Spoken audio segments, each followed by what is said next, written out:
Welcome everybody. Really exciting time of year. It seems like it came fast.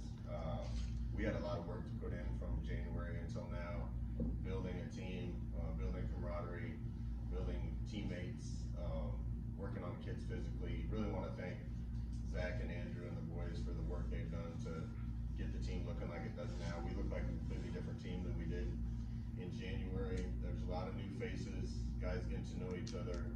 But physically, the team looks a lot different than it did 4 or 5 months ago, and the culture of the team feels a lot better than it did 4 or 5 months ago. So we've made a lot of strides. Looking forward to seeing how well we can compete with what we have. It's kind of cool. We're kind of starting at go, almost a completely new team. Not a lot of expectations, and I really like taking off from that place. I think our guys have a little bit of chip on their shoulder and are anxious to get to work so they can prove to people that they're better than what people are expecting, and that's going to be the challenge for us. It's not going to be easy in this league. There's a lot of parity in this league, a lot of good teams and good coaches, but looking forward to competing with this group of guys. Coach, I know you got a long way to go, camp and whatnot, but what does success look like in year one for you at UCF, or second stint year one? Yeah, success is progress. Sometimes it happens slower than you want, sometimes it happens faster than you want. Last time I was here, it happened a lot faster than I think even we expected. But we have a saying around here that is still up on the walls when I got back from the first time, rise and conquer. And to the kids, that means rise up every day, try to be the best you can be that day and conquer the challenges in front of you, and then go to bed and try to wake up and be even better than that the next day. So it's got to be daily progress for us. We've made up a lot of ground, but still have a ways to go, and we need to continue to rise and conquer every day. Scott, you mentioned the culture aspect of this team with so many newcomers. What did you guys do in the offseason to help build that culture, to help keep that team chemistry going together? I know you did something called the program. What was that about, and what are some of the other ways you guys maybe work to build the culture that you want to see? Yeah, we've done a lot of things. We've been very intentional with trying to build relationships in team. It's hard to make the team bigger than yourself when you don't have a good team. The program was a huge part of it. Eric Capitulic, that runs the program, is a good friend of mine, and I think that kind of jump-started us to push it in that direction. But I mean, it's been everything from getting guys in small groups with people they don't know and having little competitions to in team meetings calling somebody up front and asking the team to tell me their name. When you have 70 new players, there's still guys in our meeting rooms that don't know who somebody else in the room is, and you know it's really hard to build a team when you have a collection of new guys. I hate to call it this, but a collection of mercenaries to some degree, because guys are getting paid now and some of them are here for those reasons. I think the teams that are going to be able to rise above that and make team the most important and bring guys together are going to be even more successful. I think that's even more important than it used to be. It's even harder than it used to be, but even more important now. Coach, you mentioned the preparation up to this point, kind of look back a bit. The team looks different physically and a lot of other things like that. But so what in your mind, as you start to really ramp up to get into actual football, what's the biggest change in these practices that are coming up versus what you were doing this past spring? We spent a lot of time with the guys, as much as we could legally, through spring and summer with our team. So we've covered a lot of ground from an X's and O's standpoint, from technique standpoints, with things that we were able to do. We tried to get enough work in through winter, spring, and summer that we can just really focus on fine-tuning now. We're going to go back through installs on both sides of the ball and make sure guys are really familiar, but we'll turn our attention to game one pretty quick. And really it's just sharpening the spear now. A lot of tackling drills to make sure we do that well, a lot of blocking drills to make sure we do that well. And we got to get a feel for actually operating as if it's a game situation, not a practice situation. So we still have a lot more ground to cover, but I feel like we've covered a lot of ground already through the things we've been able to do in the spring and summer. Is it safe to say there's more of a mental aspect to these practices versus previously? I wouldn't say that. I think it's both physical and mental. You know, we still got to round them off into game shape. We still got to get used to executing at the speed that we need to. But a lot of the knowledge that sometimes you have to wait until camp to get introduced to the guys is already there. So we'll continue that side of it and then make sure that physically and from an operational standpoint, we try to get as sharp as we can leading into the first game. Coach, during spring, you talked about wanting to see which players would emerge in leadership roles. What's your process for determining team captains? Is it something coaches select, or if players vote, or have you thought through that process? I think when you have the right team, nobody even has to say who the leaders are because it's pretty obvious. We weren't really in that situation. Even some leaders that I think are going to emerge on this team had a hard time doing it in the winter because they were new. They didn't know anybody. And it's hard to step into a group of 100 guys where nobody knows you and have a voice. So it took some shared experience and get to know each other and relationships before that could really emerge. I think we're at a point where we kind of identified who those guys are going to be. Now it's up to the coaches to step back and empower those guys. But I think we've got some really strong leaders on both sides, and we need them to speak up and correct people when they need correcting and motivate when they need to motivate and really take charge of it. And we'll continue putting guys in roles like that to make sure that happens. Coach, do you have to have urgency out of the gate tomorrow when camp opens to get ready for week 1, or can you be patient, methodical as you use these weeks to prepare? I think there's always got to be a sense of urgency. This is a competitive sport. Everybody's working hard. So we need to have a sense of urgency. I would rather have a team that goes 100 miles an hour and 100% all the time and let us pull the reins back than a team that gets used to doing things less than full speed. So if we get max effort out of everybody, then we'll be smart as coaches of when we need to push them and when we need to pull back a little bit. And like I said, I think some of the extra work that we've gotten done over the course of the last 6 or 7 months will help us be smart with the players going into camp. You had a handful of players that were in non-contact jerseys through the entire spring. John Walker, Malachi Lawrence, Braden Marshall. Are those guys all cleared for full participation starting tomorrow? Yes, we have one tight end, Peening, that had a little bit of a hamstring issue. He's done a great job so far, so he'll probably miss a week or so. I think everybody else is up and ready to go. I'm actually anxious to see it because it wasn't just some players, it was some of our best players. You talk about Malachi and John Walker and Braden Marshall and a few other guys that are going to be key components of our team that I haven't even really seen them operate yet. So I was pleased with our team coming off spring, but adding guys like that and a few others is at healthy and going into camp should be a big boost for us. Coach, how important was it back here? How important was it just to get coaches on your staff that's been with you before at Nebraska and here during your first stint at UCF, just to establish that culture? Yeah, I think we have a good mix. We have guys that are familiar with me, guys that are familiar with UCF, and enough guys that I didn't know before that bring new ideas and new energies and a different approach to it. But coaching staffs are the same as the team. Like, we needed to get to know each other, operate well together, and really form a bond as a coaching staff. I think we've done that pretty well. There's still more room to grow there, but I really like the mix of guys we have.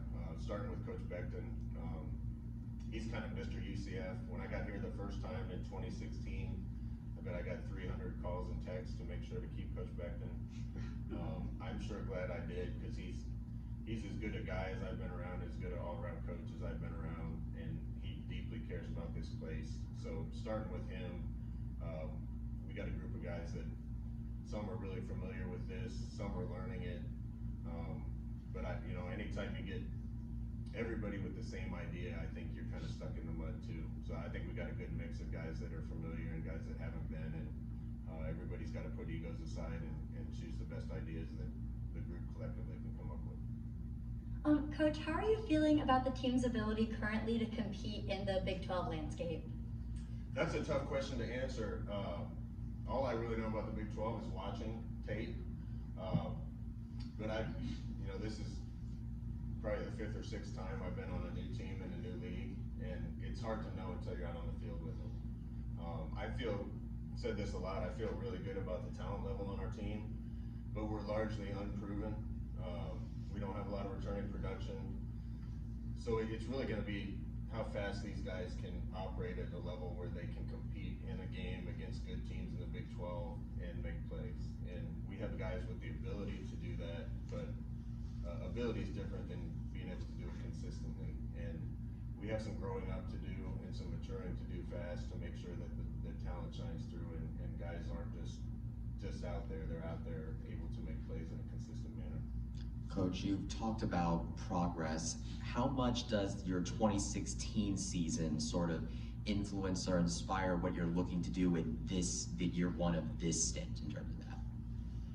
Yeah, I think one of the things I've always said privately to my coaching staff is you always have to show progress, and if you're not progressing, then you can get stuck and even go backwards. So I think we need to move it in the right direction. You know, year one in 2016, we went from 0 wins to 6, and that was a big step. We're not starting at 0 here. We're starting with a team that won 4 last year, and watching tape, definitely should have won more than that.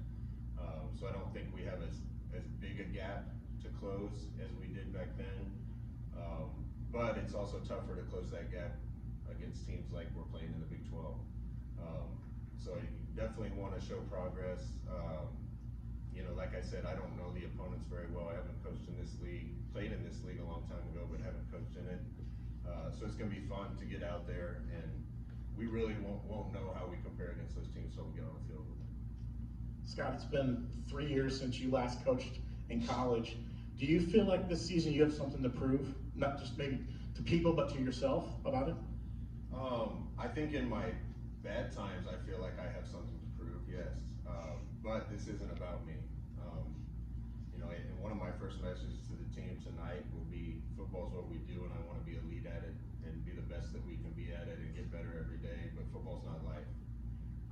And I think sometimes when you make football the most important thing in your life, then you ride the highs and lows of that, it can wreck you individually and personally. And I want the guys to keep the most important things, and I think that makes you even better at football. So we're gonna love it and have fun doing it and be the absolute best we can be, but I think if I said I had a lot to prove personally, that would be about me, and it's not about me, it's about this university and this team.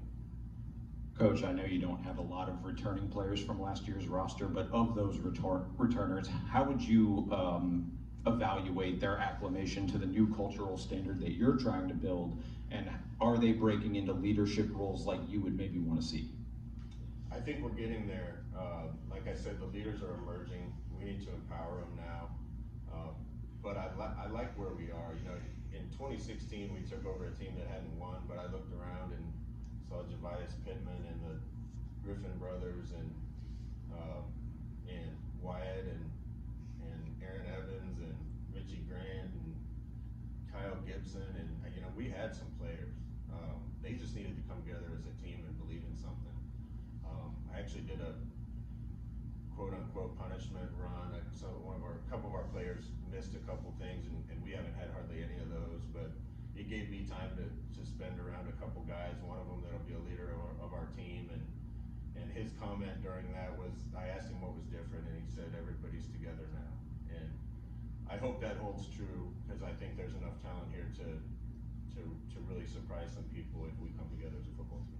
You've talked about the gains made during spring. Where did you leave spring in terms of the quarterback position? Where were guys then, and what are you expecting to see here in the first week of practice? Yeah, there's a saying in football, if you have multiple quarterbacks and you don't have one. And I think sometimes that's true. I don't feel that way about this team. We've got 3 guys that did well enough in spring that I feel like if they were our starter, I'd feel really good about it. We probably designed the offense a little different based on who that quarterback was. But all 3 of them are capable of making us a dangerous team. The sooner it clarifies, the better off we'll be, because we'll be able to get some reps with that guy, more reps with that guy, start to develop continuity. But we're also not going to anoint anyone. I had a meeting with the 3 the other day, and we're going to grade every single snap, every single play, and I told them mostly it's going to be based on, did you make the winning play on that play? Sometimes that might be a 50-yard completion, sometimes it might be taking a sack or throwing the ball away. Sometimes it might just be handing the ball off. But I really am going to lean on the guy that puts us in the best position to win by making the right decision in every play. And we're going to give all 3 guys an opportunity, and hopefully that clears itself up pretty quick. How quickly do you want to make a decision? I would love to make a decision 2 weeks ago, but to be fair to those guys, we're not ready to, because they've all done good things, all three of them. Gotta mention Dobby too. He came in and is doing a really good job. So I feel good about the level of talent. But like I said, we're not gonna anoint anyone. So it's up to those guys to determine it. And usually through the course of camp, it isn't just us that knows, they know, and the whole team knows. And if we get to a point, we get to game one and it's not clear, then the competition will probably continue. But I think we're better as a team if somebody steps up and takes it. Coach, what are some benchmarks that you yourself are looking forward to seeing that are going to be signs that this team's going to be ready? I think if we can get through practice and limit mistakes, around college football, just watching it from afar, my opinion is when you have a collection of new people that haven't worked together for 3 years, mistakes can happen and teams beat themselves. If we can develop into a mature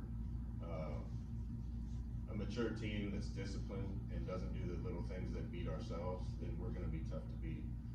But that's hard to really nail down in on, because there's a million things that happen that you've talked about, but there's also a lot of things that happen through the course of a competition that you haven't had time to talk to the team about. So it really comes down to maturity and discipline. If we can get through practices not doing the little things that get you beat and continue to operate well, like I said, I think our talent will shine through at that point. Coach, at Big 12 Media Day, some of your players described your offense as fast. What do you want the identity of this offense to be? Well, UCF fast is still up all over the building too. I really appreciate everybody for leaving some of those things up because I didn't have to reinvent a lot of things. Fast can mean a lot of different things, and we talk about it in our team meetings. But first I want to execute at a fast pace and within plays. Less than full speed doesn't get it done. There's too many talented guys out there. So we want to be able to attack. I think we've got the type of athletes here that fit me and fit our offense well. And if we can max those guys out, then we'll look like a fast offense. But we're also going to play complementary football. And I don't exactly know what we have yet. If our defense is as good as I think it could be, we might be a little more careful on offense. If we need to go score a bunch of points to win, then we're going to do our best to do that. But I think through camp and the first couple contests, we'll really figure out the best formula to try to get wins at the end of the day. Coach, you mentioned there's not a lot of returning production on offense, especially even with receiver. Are you comfortable with the idea of freshmen competing for starting spots on the team? Absolutely. I tell the guys all the time, I don't care if guys are from America or somewhere else, or the north or the south, if they're red, white, black, blue, purple, if they're freshmen or seniors, or if they're getting paid a lot or a little, we're playing the best player. And if the best players are 18-year-old freshmen, so be it. We'll learn with them and compete with them. So I think we have a good feel for certain positions, who the lead dogs are going to be, but every position is a competition.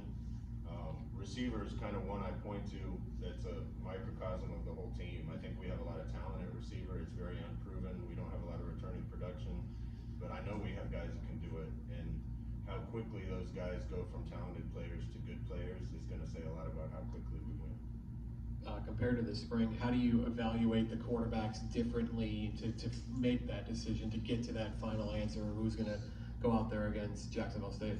Yeah, I told the three quarterbacks, we're kind of going to start with a blank slate now. You know, spring was great. I don't think anybody really emerged.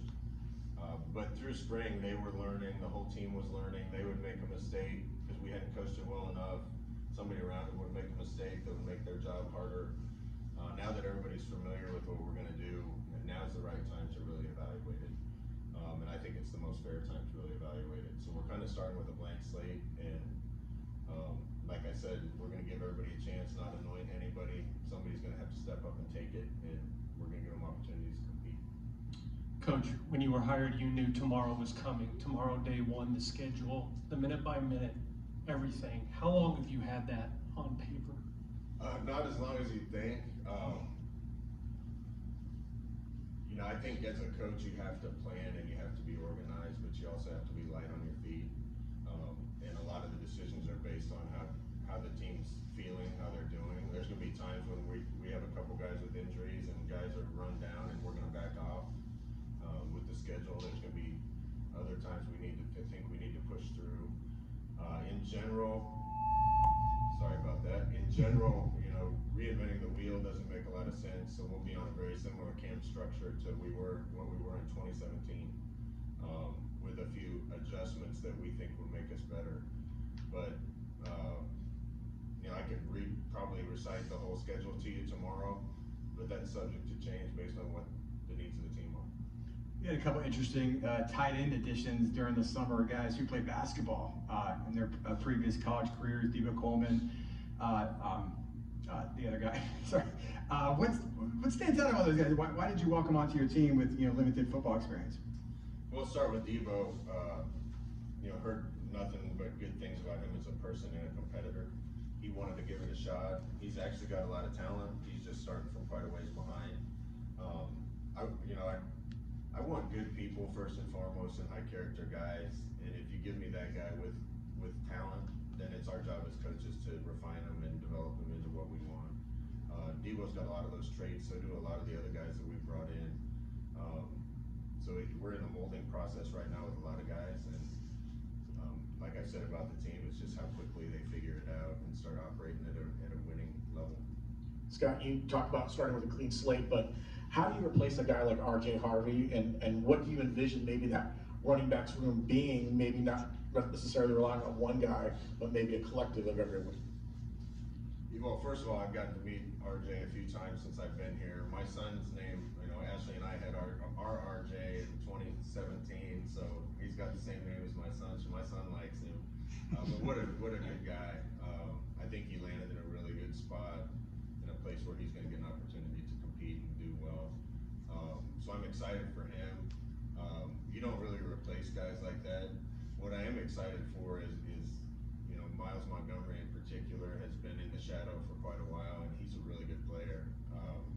So it's exciting to see guys like that get their chance. I remember being at Oregon and Michael James was second in the Heisman, but we had a couple guys like Kenyon Barner behind him, and the next year you were able to see what Kenyon Barner could do.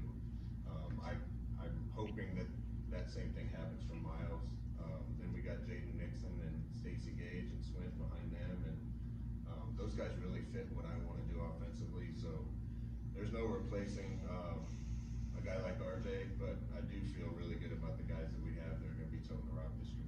Coach, I feel like a big emphasis that you've made is looking for guys who are hungry for a chance, and that's what this team is built on. I mean, just talk about the complications possibly after the season of retaining these guys after they get the opportunity. How do you build that culture to keep them here in Orlando? Yeah, I'm mad at you for even bringing up a transfer portal right now. I don't even want to think about that. That was not a fun period in my life, and I think that's the case for most coaches without speaking for them. A lot's going to depend on where these rules land. Not to get into that rabbit hole, but I really appreciate Ryan Seeley and some people in government that are trying to get a handle on this thing and put some guardrails around it. I said this at press conference, but when this whole thing started, it was supposed to be NIL and not pay for play, and we went zooming by that in about 6 months. And it was only 2 or 3 years ago when Ryan Day made news by saying that he needed $13 million a year to compete. From what I hear now, there's teams spending $40 and $50 million. So I don't know where it stops unless we get some guardrails around it. And I think college football will be a better place if it's equitable and everybody has the same amount to spend. And quite frankly, that'd be a lot more fun job for me, because then it comes down to how well do you evaluate, how well do you decide what portion of your salary cap goes to what this position and that position, and you build the team, and that would make it for a fun sport. So I appreciate the people that are pushing it in that direction, and I don't know what it's going to look like come January. In fact, I don't even know if they've decided when the transfer portal is going to be next year. So we got to stay light on our feet, but I'm not worried about that right now. I'm worried about trying to make this team good, and if we have a lot of players that play well that other people want, that means we probably had a pretty good season. Time for a few more. During spring, you already had a lot of new players. Coming out of spring, the specialists changed as well. What are your expectations? What do you need to see from special teams during this camp? I got the right guy running that. Pete Almore's been doing this a long time and been really good at what he's done at Stanford, at Rice, and at other places. Really like what he's installing. To be good on special teams, you got to have good specialists and you got to have good athletes to cover and tackle a really good job kind of hitting reset and going out and getting some guys to be specialists. In fairness, I haven't seen enough of them yet. When we're doing team stuff, they kind of go do their own thing. So I'm excited to watch it a little closer. But I know I walk into their meetings once in a while, and I really like the group of guys. It's a fun group of guys to be around, and you can't ignore special teams. It's a huge part of the success of a team, and I hope we make some improvements there. And we're not just trying to get through downs there, but we're trying to attack on special teams. Coach, fans have had the opportunity to see hear about some behind the scenes moments from the team, like the UCF Fastcast and all that type of stuff I mentioned. Like UCF what? UC Fastcast, that the podcast Miles and Jaden are hosting. And one of the episodes I heard a story about how one member of the team introduced themselves by just doing a split right away in front of them to introduce themselves as a team. I mentioned that to ask, what type of new players have you seen make memorable introductions that really gave everyone an idea of what the characters are on this team and really made them stick out to you? Yeah, we have a lot of big personalities on the team, I'll tell you that. I haven't watched Miles and Jaden's podcast yet, but I've heard people love it, and they're the right two guys to do it. They're both high character guys with big personalities.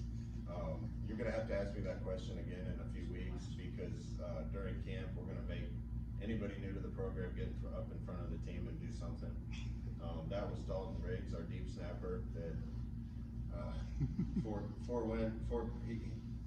he didn't sing, he didn't tell a joke. Usually you get some of that. He just jumped up in the air and did the splits and made the whole team groan in pain and got a big ovation. So I don't think guys will forget who he is based on just that. But you know, I want guys that are willing to be out there and have some pressure, and that's just a little example of how well you handle yourself under pressure, is to be able to get up in front of the whole group and tell everybody who you are and perform a little bit.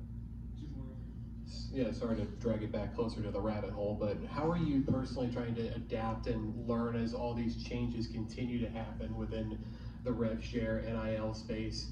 And what sort of role maybe did that uncertainty have maybe over the summer as you were working with the high school recruiting class going forward? Yeah, we're trying to be light on our feet and adapt as it changes, and make the best decisions that we can. I think it's really easy to say, hey, you ought to do it this way, and these ought to be the rules, and you ought to have guys slotted, or you ought to recruit this many high school guys or that many college guys. To be honest with you, in my short experience with this in 7 months, spending a lot of time at it, every decision's a one-off. Do you want this kid? Do you not? Do you need someone here? Do you not? So we got to kind of make individual decisions as best we can. But I want to say, you know, UCF has grown so much, and it's so exciting for me to have been gone the time that I've been gone, and then come back and see where it is now, from a resources standpoint, among other things, compared to where it was. Terry and his team have done an unbelievable job getting us to a point that we're right in line with other people from a rev share standpoint. That makes us powerful in Orlando, Florida, because kids want to be here and there's a lot of talent around here. So we'll continue to adapt and figure out the best answer to each individual question. I can't tell you we're going to have a specific strategy because things change so much and the rules are changing so much, but I know that Terry and a lot of other people have done a really good job to put us in a position where we can be competitive. Coach, on that note, I know you've been in the market for a football general manager. Is that a hire you're going to make soon? Yeah, I want to say this. I think we'll get the answer to that soon. Everybody's using that role a little bit different. I think there's some places where the GM has complete control over who is on the team. That won't be the case here. I think we did a really good job with Jeff Love and I and his team working together this winter and spring to build a team. You know, we have 69 new players. We had a lot in spring ball, and we felt like we had a really high hit rate on guys coming in and being the player we thought are better. I think that happened because we spent so much time on it, and I was involved in it and collaborative with it. Certainly not the only person making decisions, but I just think we're a little shorthanded, and there's some things I had to do as a head coach that I don't think a head coach should have to do, that we'll bring someone in to help me with. But it's certainly not going to be a guy that comes in and makes all the decisions for me either. We just need more people, and as we continue to gain resources, we have opportunities to add to the team. Coach, based upon the fun you have with trivia, I've often wondered, how do you do when you watch Jeopardy? You know, it's funny you ask about Jeopardy because I kind of have a little bit of fear of watching Jeopardy. A little bit. My brother's a 3-time Jeopardy champion. I don't know if you knew that. He went on Jeopardy and won 3 times. And we did a lot of trivia when I was growing up, and I never won. So it kind of makes me feel a little small to watch it, knowing that I can answer a lot of the questions, but nothing like my brother Steve. To be honest, I don't watch a lot of that. I just reading and memorizing things is more my deal, and I leave the trivia to my brother. Thanks, Coach.